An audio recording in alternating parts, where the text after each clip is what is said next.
다하 했음입니다. 누군가를 만남에 있어 빠질 수 없는 것은 마주보고 함께하는 시간을 채워줄 대화죠. 말은 늘 하고 살아. 그런데 대화는 어려워. 그래서 준비했습니다. 편안한 대화 잘하는 법 시작합니다. 대화는 하고 있지만 어렵게 느껴지는 시간이 결국 어떤 주제에 어떤 말을 해야 할지를 고민하게 만들고는 합니다. 그럴 때 하는 대표적인 실수, 공통적인 이야깃거리를 계속 꺼낸다는 겁니다. 음식, 즐겨 듣는 음악, 취미 등등 이런 대표적인 이야기들 처음엔 분위기 괜찮았던 것 같은데 생각보다 오래 이어지지 않거나 어색해져서 오히려 당혹스러운 경험 있을 거예요. 친해지겠다고 무리해서 말을 꺼내면 서로 지쳐요. 소화되지도 않았는데 계속 밀어넣는 음식처럼. 근데 또 초면은 싫다고는 못하고 웃음으로 무마하면 좋아하는 줄 알고 다이브하는 거죠.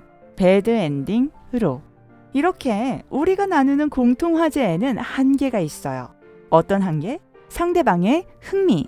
상대가 즐거워하지 않으면 아무 소용이 없다는 거죠. 예를 들어 A는 드라마 이야기를 좋아해. 그런데 B는 드라마 즐겨보긴 하지만 그 주제는 싫어해.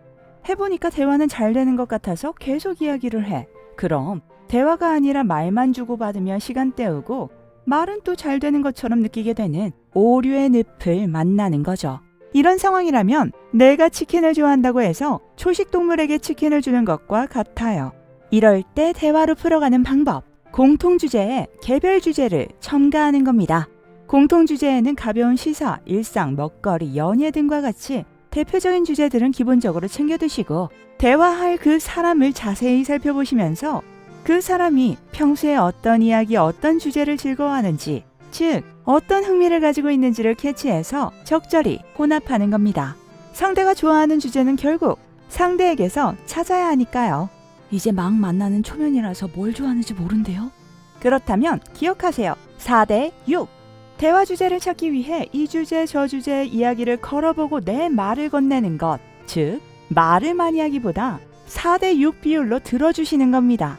6은 듣고 4는 내 말도 말이지만 상대의 호감에 대한 표시를 담은 1, 3 정도의 질문으로 채워보세요.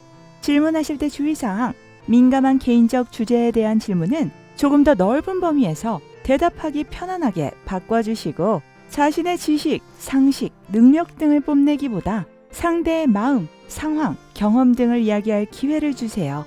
핀셋 대화로 적합한 면접이 아닌 그 사람과 나의 대화를 만들어가는 게 중요합니다. 그 사람에 대한 따뜻한 관심의 표현으로 상대방의 마음을 편안하게 열 수 있게 만들어 보세요. 차고 예리한 말들보다 따뜻함 속에 더 많은 대화가 이루어질 거예요. 다복한 하루 되세요.